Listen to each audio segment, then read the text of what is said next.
pasal 119.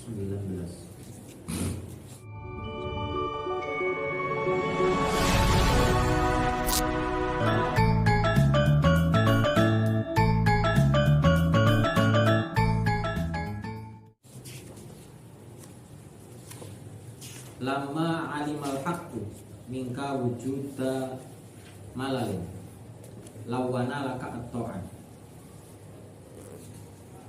wa alima ma fika min wujudi syarri hajaraha alaika fi ba'dil awqat liyakunna hammuka iqamatus shalah la wujuda sholati fama kullu musallin mukim.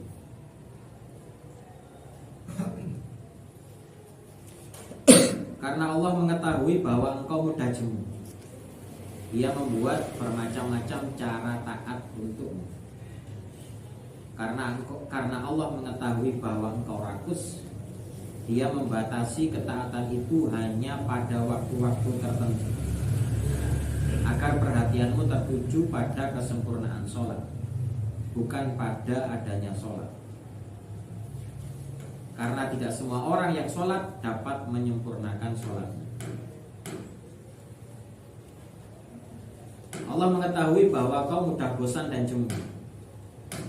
Beratnya amal akan mengakibatkanmu meninggalkan amal itu. Oleh karena itu Dia membuat untukmu bermacam cara dan bentuk ketaatan. Itu adalah rahmat dan kemudahannya untukmu. Jika kau bosan dengan satu cara ketaatan, kau bisa menggunakan cara lainnya.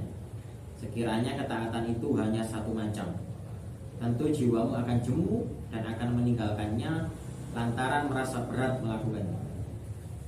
Lain halnya dengan ketaatan yang beragam, tentu dapat membuatmu ringan dan mudah, sehingga kau bisa berpindah dari satu ketaatan ke ketaatan yang lain. Tabiat jiwa biasanya tidak sanggup berada dalam satu kondisi secara terus-menerus. Ia akan mencari bermacam kondisi lainnya. Tidakkah kau lihat bahwa manusia jika terus-menerus memakan satu jenis makanan, ia akan merasa bosan, sebagaimana yang pernah terjadi pada Bani Israel ketika hidup terasing di tengah hamparan gurun. Makanan yang bisa mereka temukan saat itu hanyalah manna dan salwa, manna wa salwa.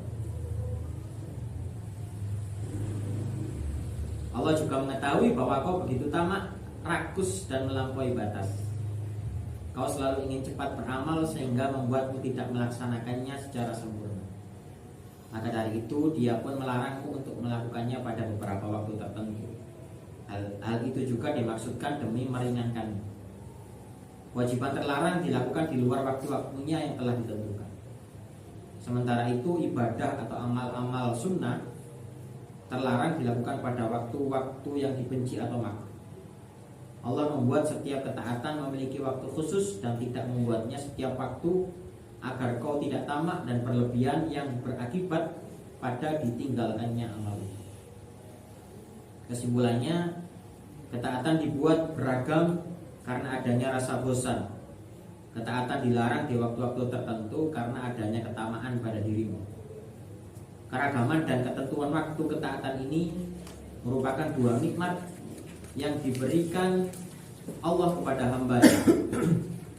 Di sisi lain, rasa bosan dan sifat-sifat rakus adalah dua bencana besar yang dapat memutus amal. Rutinitas ibadah yang sama dapat mendatangkan rasa bosan, sehingga jiwa akan jemu dan merasa berat melakukannya. Namun jika jiwa diberikan bentuk-bentuk amal yang beragam, ia akan merasa ringan dan menikmatinya. Jika ibadah diperbolehkan di setiap waktu, tentu akan melahirkan rasa rakus karena ibadah itu dilakukan dengan penuh ketamaan. Saat tamak itulah pelaksanaan ibadah akan kurang sempurna, seperti orang yang tamak membaca Al-Quran namun tidak menghayati maknanya dan kalbunya tidak hadir bersama Tuhannya ketika membaca. Oleh sebab itu Allah menentukan waktu-waktu khusus untuk ibadah dan ketaatan. Itulah hikmah mengapa Allah melarang beribadah pada waktu-waktu tertentu. Allah membatasi sholat dengan waktu tertentu agar tekadmu adalah bagaimana mendirikan sholat dengan baik. bukan bagaimana sholat itu terlaksana begitu saja. Allah mewarnai dan membuat variasi ketaatan untukmu agar kau tidak bosan. Dia melarangmu beribadah pada waktu-waktu tertentu agar kau tidak rakus. Itu semua dimaksudkan agar tekadmu adalah mendirikan sholat dengan baik, bukan sekadar ada dan terlaksana. Mendirikan sholat yang benar adalah dengan menjaga batasan-batasannya, seraya menjaga hati agar tetap khusyuk dan hadir bersama Allah, sehingga tidak gelisah dan gusar dalam sholat. Dalam hikmah di atas, sholat disebut secara khusus tak lain karena ia merupakan ibadah yang di dalamnya seorang hamba sering melakukan kesalahan. Ibnu Athaillah menyebutkan faedah sholat yang dilaksanakan secara sempurna dengan berkata, as-sholatu tuhratun lil qulub min adnasi dzunub wastiftahun li babil ghuyub. Sholat adalah pembersih hati dari kotoran dan dosa dan pembuka pintu ghaib, pintu-pintu samar. Sholat yang sesungguhnya ialah yang menjadi pembersih hati dari pengaruh dan kotoran duniawi dan dosa, serta sifat-sifat lain yang menjauhkan pelakunya dari pandangan kepada Tuhan yang Maha Perkasa. Sholat juga merupakan pembuka pintu sesuatu yang tak pernah kau miliki, yaitu berupa makrifat dan rahasia-rahasia ilahi. Makrifat dan rahasia ilahi ini diumpamakan dengan harta karun yang tertutup rapat. Jika hati sudah dibersihkan, tutupnya akan diangkat sehingga ia bisa melihat rahasia-rahasia gaib yang tidak bisa dilihat.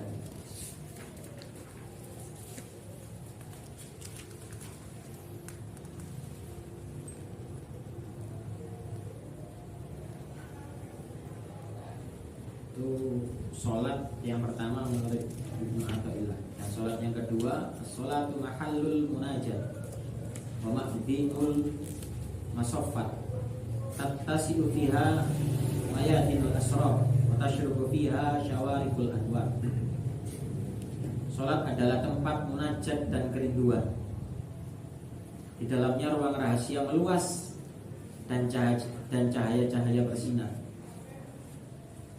Munajat bermakna keintiman dan percakapan lembut seorang hamba dengan Tuhan. Sholat adalah media munajat hamba kepada Tuhan. Dengan munajat itulah Allah menampakkan sifat-sifatnya yang indah sebagai rahmat kepada hamba dan seluruh alam semesta. Dengan munajat itu pula Allah memasukkan ke dalam batin hamba ilmu-ilmu laduni dan rahasia-rahasia pengetahuan.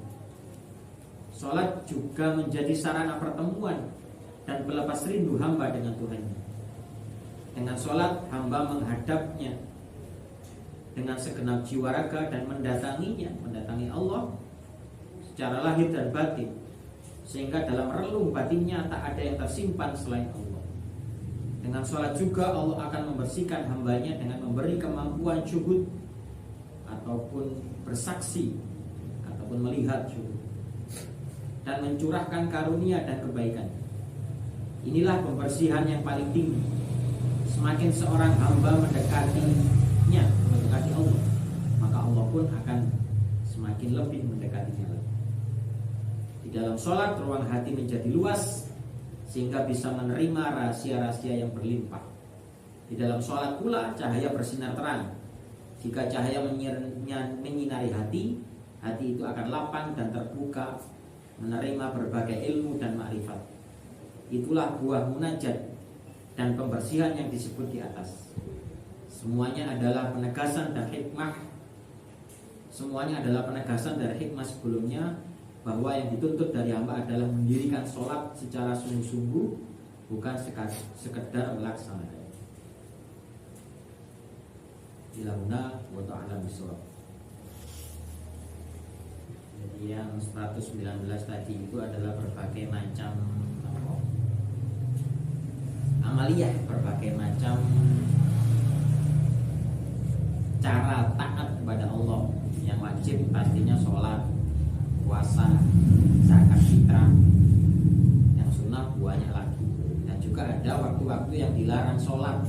Contohnya setelah subuh sampai terbitnya matahari, itu adalah waktu yang dilarang sholat.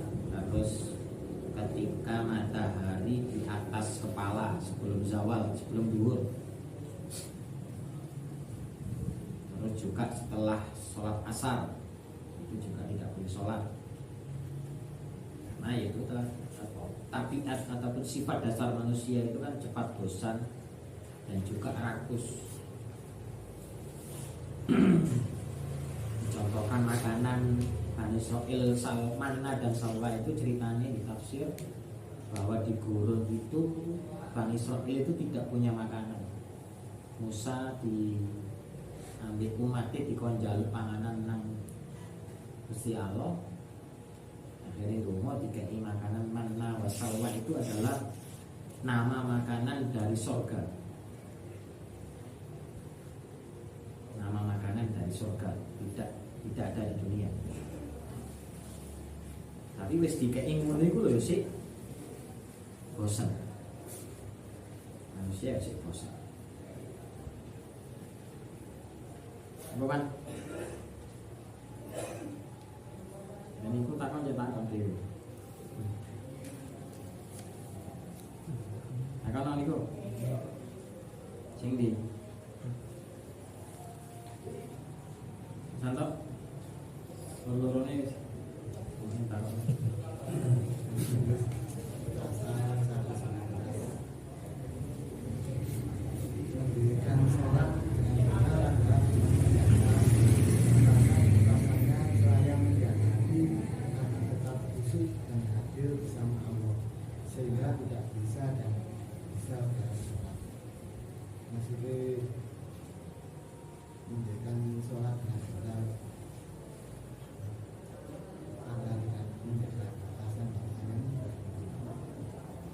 Ya syarat sah sholat, syarat wajib sholat.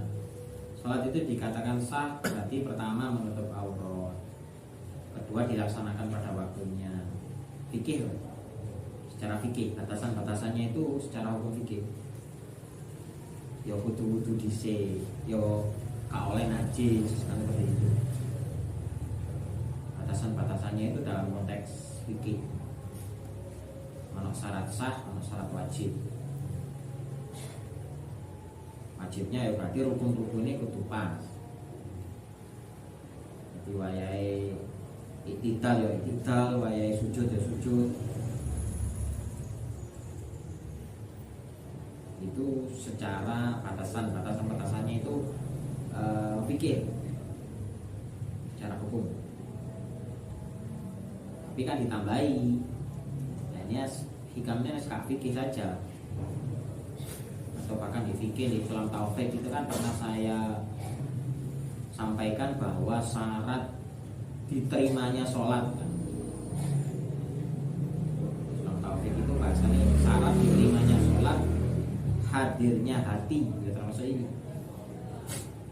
menjaga hati agar tetap khusyuk dan hadir bersama.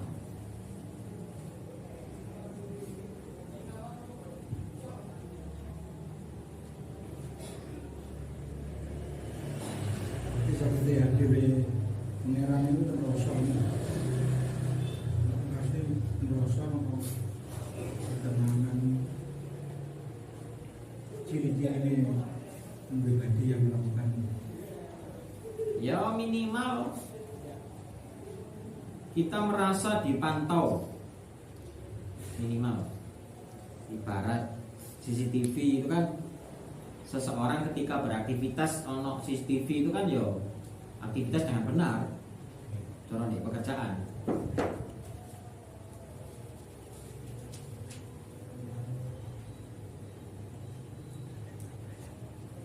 Minimal kita merasa dipantau.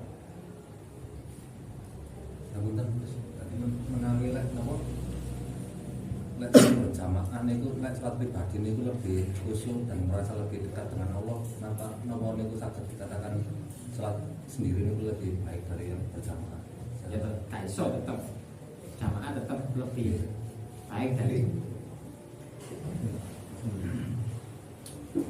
cuma akhirnya kan gini, ono sholat sing sunnah berjamaah ataupun bahkan lebih diutamakan berjamaah, contoh sholat wajib ya loh. Nah kalau lebih enak sendiri yo sing sunah ae, sing sholat sendiri. Entah sholat hajat lah, sholat tahajud lah.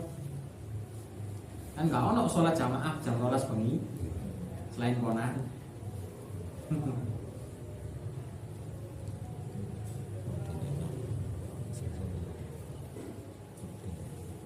Jadi itu mau akhirnya tidak bisa menjadi alasan untuk wajib itu sunnah itu mengalahkan wajib. Intinya sama halnya tadi jamaah itu tetap lebih baik daripada sendiri. Akhirnya kalau ngeras rumongsone tadi lo enak sendiri yo sholatlah ketika sunnah. Kalau wajib yo kamu sholat berjamaah.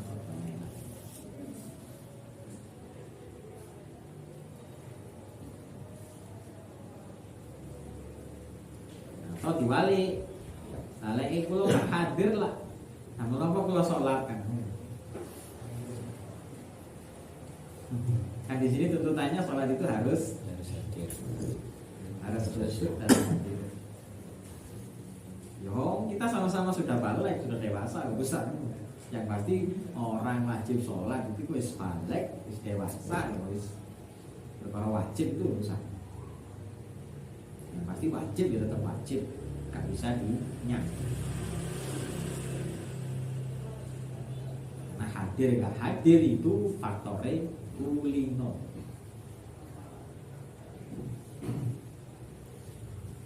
Ibarat kata kita dulu belajar sepedaan, awal-awal itu ndeloki embong, mesti gocek iring.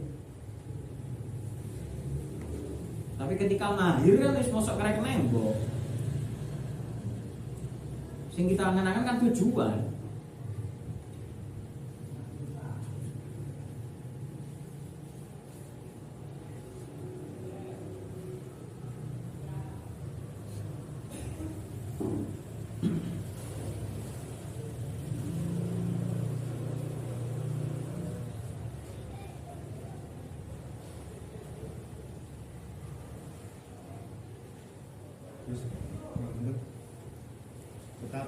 Ketaatan dilarang di waktu-waktu tertentu karena adanya ketamakan pada dirimu.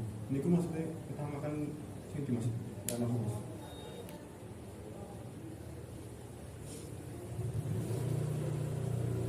Paragraf ketiga.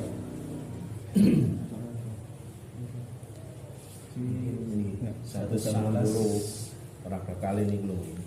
Tadi yang ibadah yang melahirkan rasa tamak atau rakus, ya ketaatan juga ini ngandap yang 119 ngandap ya.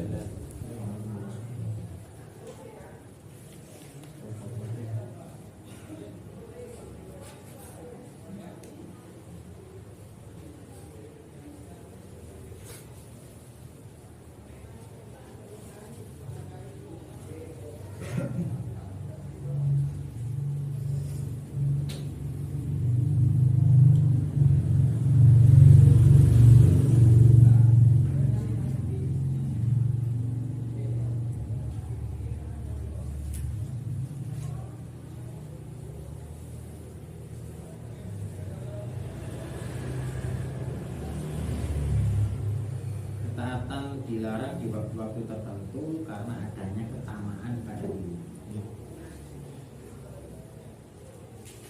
Contohnya di dunia ini logam mulia itu hanya emas. Kalau berlian, kalau intan, kalau zamrud dan lain-lain.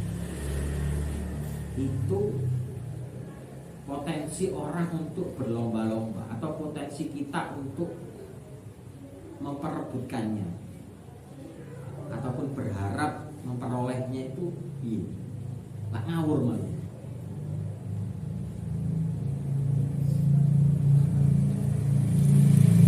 Karena yang berharga hanya emas toh, nggak ada yang lain. Akhirnya ngawur kan.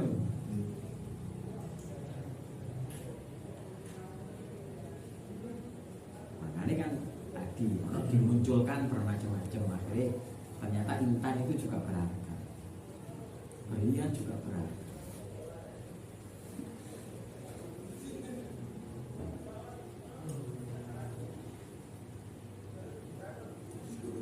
sifat dasar manusia, rakus dan bosan.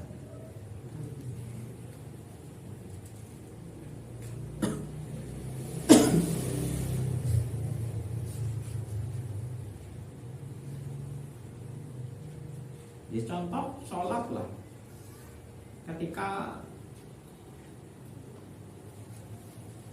dikongkon satu hari itu bisa jadi kita itu enjoy, tapi 3 hari itu beda itu.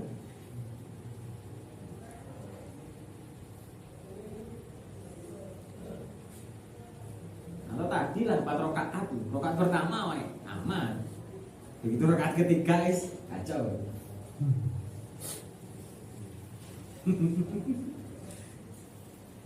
Contohnya seperti itu.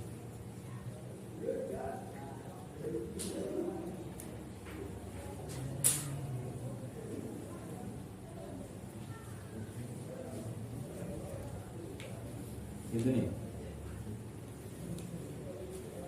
Sah?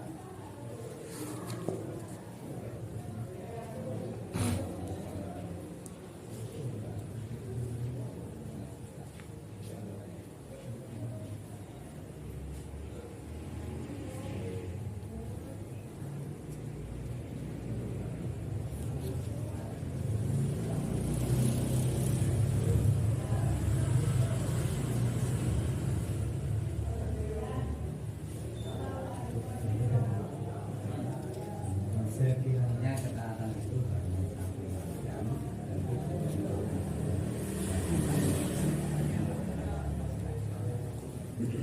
lainnya dengan yang atau sebagai kalian anjuran untuk beristiqomah dalam amalan untuk mencapai posisi.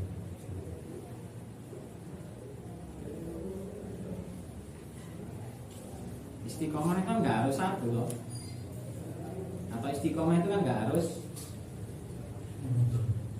monoton.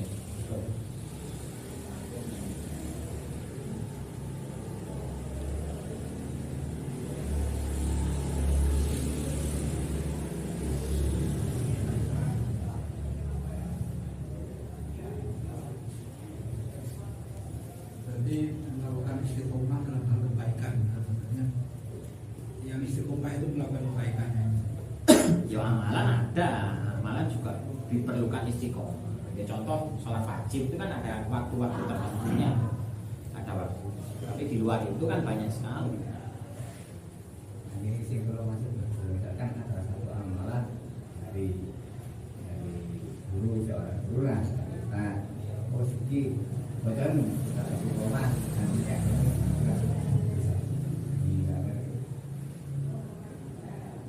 dengan hubungannya kalian ini itu Ya hubungannya amalan itu salah satu contoh keberagaman. Salah satu contoh cara keberagaman ini ibadah namanya Gusti Allah. Yang biasanya lingkungan itu kan nggak kekal ataupun ada masanya, atau bahkan lek gelem nglakoni selamanya ya lebih baik. Contoh orang sing ngamal dalail itu kan sampai mati ngamal dalail.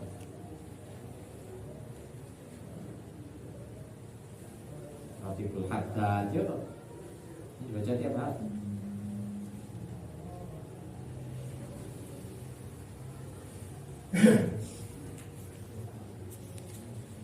Salah satu contoh dari beraneka ragamnya cara ketaatan. Ya tidak, rasanya ya tidak meninggalkan istiqomah ataupun tidak keluar dari istiqomah. dalam lingkup istiqomah. Ya. Apa mana? Baru mana gak apa-apa. Bisa kan? Jadi sholat dan mikir harus 190 pada ke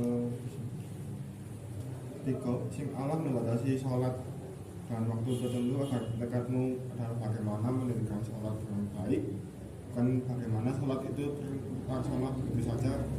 Itu berarti sholat sing khusyuk itu lebih baik daripada sholat itu. Ya, kalau bisa. Di contoh sholat itu kan ada 5 waktu, 17 rakaat, ya toh. Kan kalau di total waktu satu sholat 5 menit lah, kali 5 berarti 25 menit kan, nggak sampai setengah jam. Padahal durasi satu hari itu 24 jam, kepotong turu biro istikai.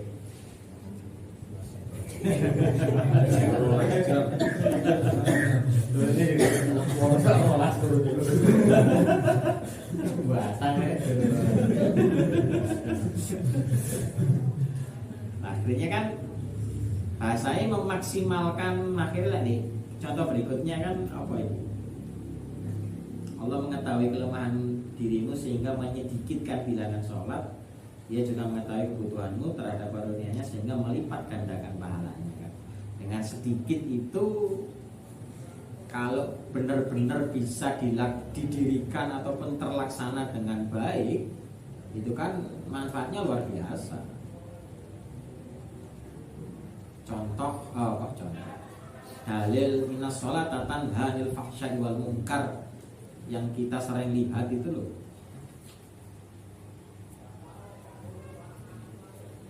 Itu kan minimal ketika sholat yo aniso kan ngono yo kak mabuk kan ngono, tidak melakukan kejelekan ketika sholat minimal kan ya, yang diharapkan di luar sholat bisa seperti ketika sholat.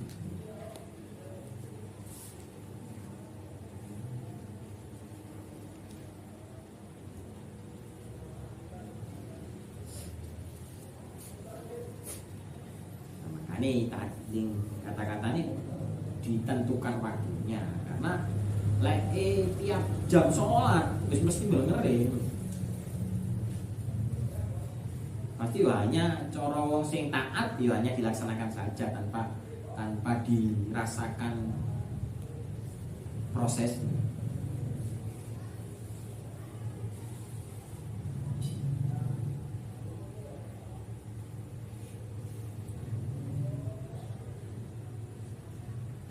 Bahasane wong saiki itu kan bahasane sholat itu minangka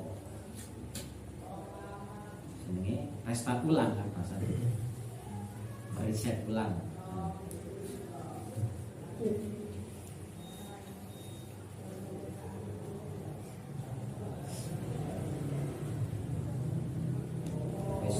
Reset apa? Wis di reset ulang terus dayai tambah kan.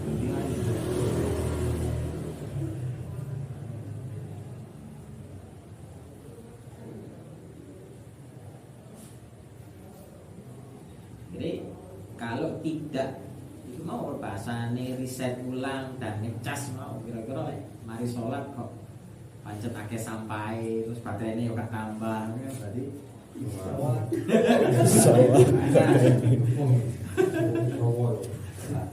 berarti memori penuh berarti.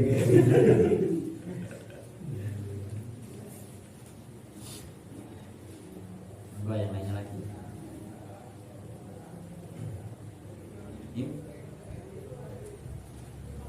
Rambutan ya. Pasal 120. Ini penjelasannya. Sholat juga merupakan pembuka pintu sesuatu yang tak pernah kau miliki, yaitu berupa makrifat dan rahasia-rahasia ilahi. Makrifat dan rahasia ilahi ini diumpamakan dengan harta karun yang tertutup rapat. Jika hati sudah dibersihkan, tutupnya akan diangkat sehingga ia bisa melihat rahasia-rahasia gaib yang tak bisa dilihatnya. Rahasia-rahasia gaib niku sing terus mudi.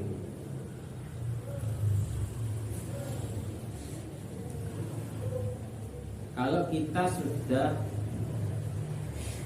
membahas hakikat, kalau kita sudah membahas tasawuf, kalau kita di sini membahas hikam, bahasa gaib itu selain Allah tidak ada. Gaib itu hanya Allah saja. Pocong lah, keris lah, itu semuanya tidak gaib. Jadi ada secara bahasa, ada secara istilah. Kalau secara istilah, oke, jin itu gaib karena samar atau tidak terlihat. Tapi secara istilah, ketika kita membahas tauhid, tidak ada yang gaib kecuali Allah.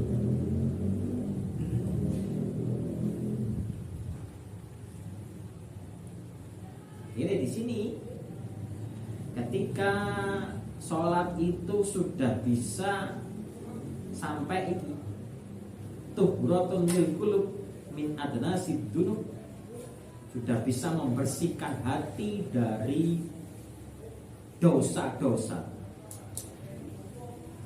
kotoran dan dosa. Jadi sing nginani man arafa nafsahu faqad arafa rabbah. Siapa yang mengerti, mengenal, mengetahui dirinya sendiri dengan kelemahan, dengan keterbatasan, dengan segala semua yang lemah rasanya, dia akan mengenal Tuhan.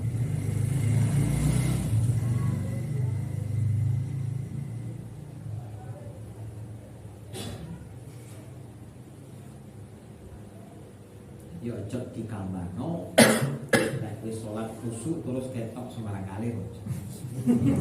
Ya.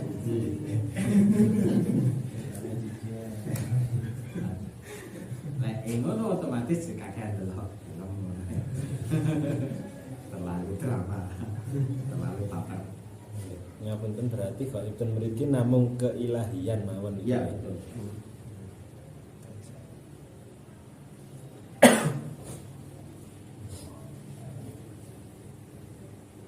Tapi yang dibuka itu hanya tabir-tabir keesaan Allah, kebesaran Allah. Iya. Gaibnya itu Ya mek ciri atau tenger atau apa asalnya tanda-tandanya saja. Gusti Allah piye lah kelasnya Musa itu Mahfud kan.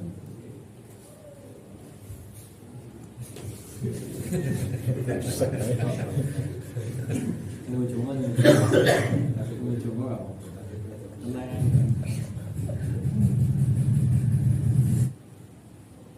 apa sih?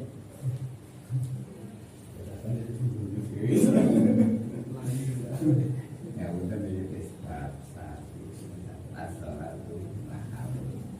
Nah,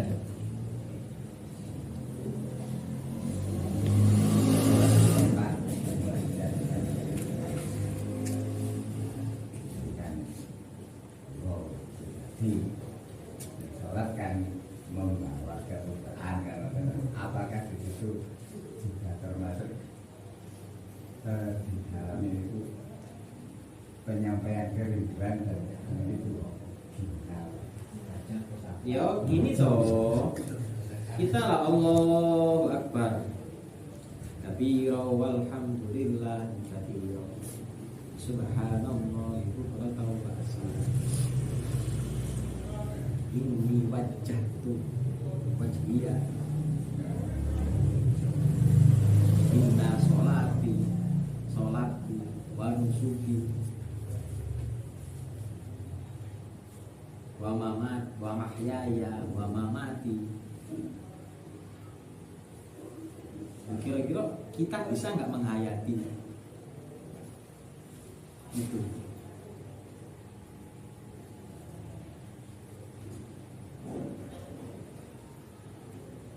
Nah kok rupake donya wong murid mati nyawe dhewe iki lho kan duwe.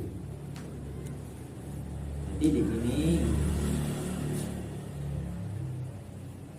as-salatu mahallul munajat li anna fiha, karena di dalam salat itu yakunu mahallus sana. Di dalam salat itu ada tempat ngelem itu apa?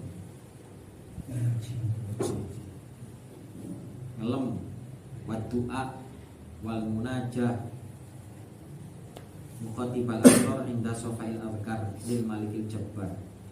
Jadi di situ adalah memuji, berdoa dan berbicara dengan zat yang mulai. Nah, akhirnya apa nak sumpah kira-kira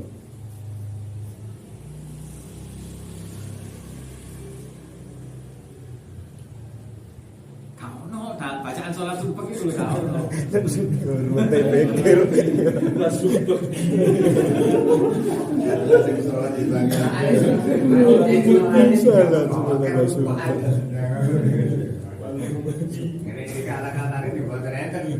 ya berarti hanya sholat itu hanya dilaksanakan belum didirikan kan ngono. Sumpah kok sholat. Atau sing umum lah wae dhewe goleki kunci gak ketemu lek sholat mesti ketemu. Oh, mesti ketemu pas sembahyang lho. Iya, tak kono. Goleki nglibet gak ketemu lek sembahyang mesti oh iya tak golek kono. Mesti ngono. Itu kan berarti belum mendirikan sholat. Kan ngono.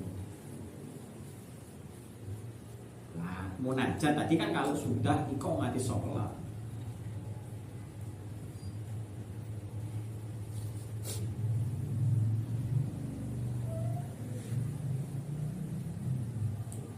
Kalau belum iqamah, kalau belum jejak ya berarti dia munajat.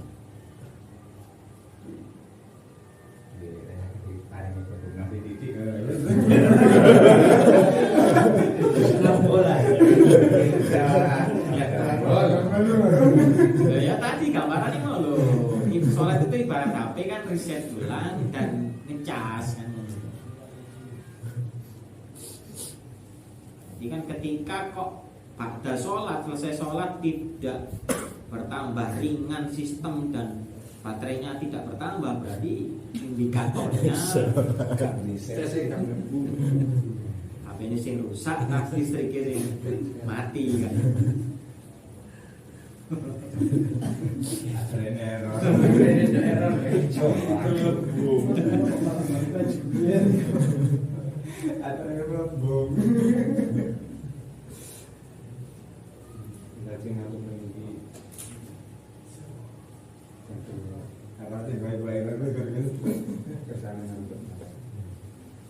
Jika ibadah diperbolehkan di setiap waktu, tentu akan melahirkan rasa bagus karena ibadah itu dilakukan dengan penuh utamakan.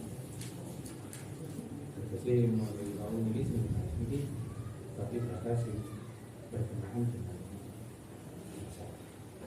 tidak melalui kaum ini saat yang menimbulkan keselamatan ini tentu ini sing berhubungan ibadah terus yakni ini termasuk atau Termasuk ini semua ibadah itu jasa. Ya kan jasa itu ibadah. oke, Iya. Terus kok. Semua ibadah itu kan jasa. Contoh zikir lah, zikir hati lah. Ketika turu ya selesai loh. Iya zikir waktu. ini betul ini. Ketika tidur saja itu kalaupun kok bisa langgeng ketika zikir turu pun ya silang. Entah itu 1 jam kan tidur itu kan kualitas toh bukan kuantitas toh.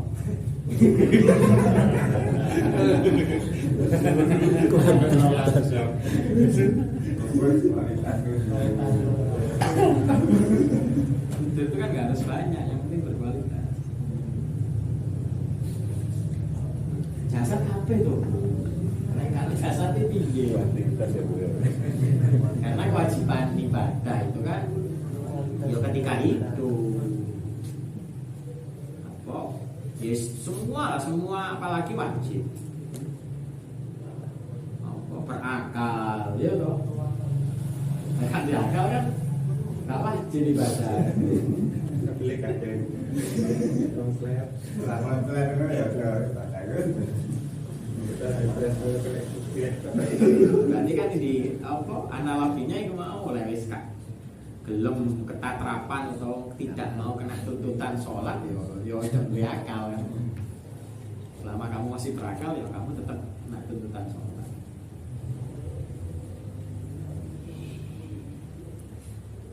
Atau di bab sholat di apa ya kok Fathul Qorib di takrib itu kan siapa yang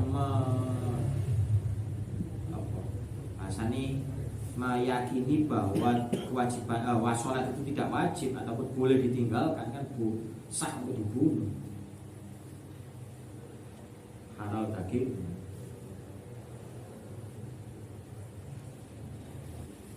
Jadi untuk menambah ketidaksempurnaan dalam menjalankan sholat itu bisa dengan cara zikir sesudahnya itu kan Iya, wong NU itu wis saya komplit Pak. Wiritan batas sholat itu untuk menambah bahasanya untuk apa lah? Sapa? Kiai Halwani Kudus. Jadi sholat tanpa wiritan itu ibarat perahu karena penumpang.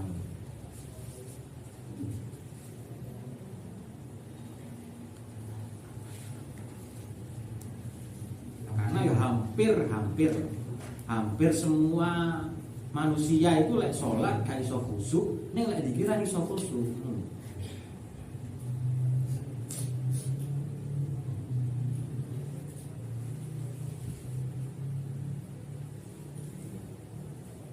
Hampir semua pemula manusia pemula. Kayak kata-kata karena yo bagi cerita sapa Sayyidina Ali kan dicabut panahnya ketika sholat, karena ketika sholat kan hilang rasa sakit.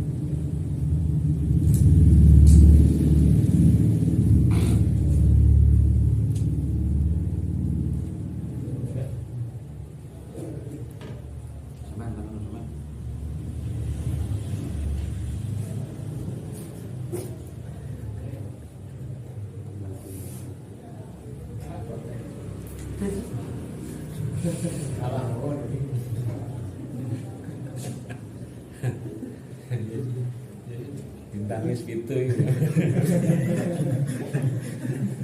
Aku juga. Buyur lah.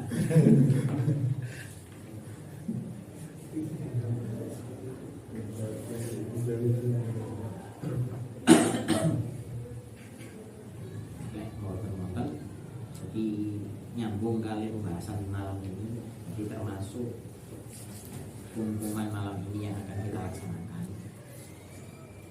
Jadi ini lah salah satu bentuk ataupun salah satu cara bagaimana kita konsentrasi, bagaimana kita khusyuk, bagaimana cara kita beribadah kepada Allah. Jadi lek pikiran di jogone banyu kita iso nyaman, kita iso khusyuk. Kira-kira lek jogone banyu itu adalah salah satu cara tadi. Istilah lainnya mungkin warna-warni cara ibadah, macam-macam warna-warni cara ibadah cek gak bosan.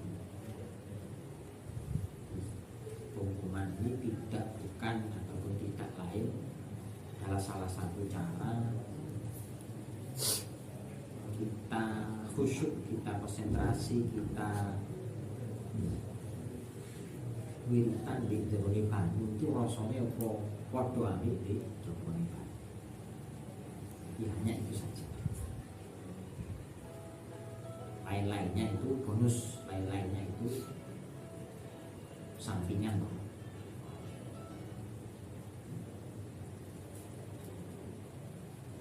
Itu tujuannya. Dan nanti bacaannya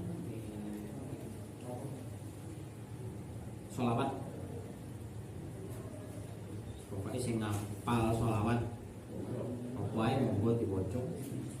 Nek sing gak hafal utawa gak tau duwe sholawat akeh wis pokoke Allahumma sholli ala Muhammad mosok gak hafal. Sallallahu ala Muhammad kok minimal. Sing ngapal sholawat taisir lah, sholawat naria, sholawat Ibrahimiyah. Sholawat Ibrahimiyah itu sing ama barokah ala sayyidina Ibrahim wa ala ali sayyidina Ibrahim, itu sholawat Ibrahimiyah ketika sholat.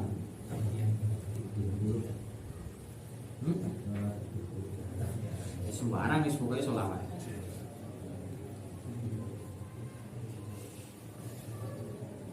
Hitungannya ya wis kok lek durung tak mentas lho